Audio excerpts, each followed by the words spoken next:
Je connaissais pas le Jack London, auteur un peu politisé, avec une dimension sociale. Et donc ces bouquins-là, entre autres Martha Eden m'avait échappé quoi. Je l'avais pas.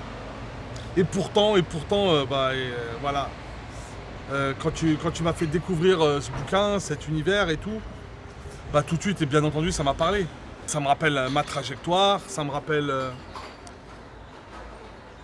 cette quête frénétique toujours de reconnaissance, de vouloir en être. Il y a des choses dans le bouquin et que tu retranscris très bien dans le scénario d'ailleurs.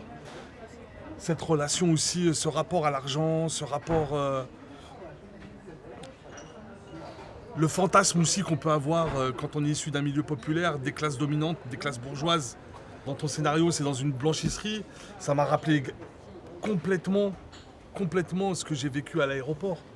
Ce que j'ai vécu à l'aéroport où tu te retrouves un peu dans une schizophrénie sociale où j'étais en bleu de travail avec mes grolles de chantier et puis de sécurité. Et puis le soir, je mettais toute cette tenue dans le coffre de la voiture et j'allais à un séminaire de l'HESS.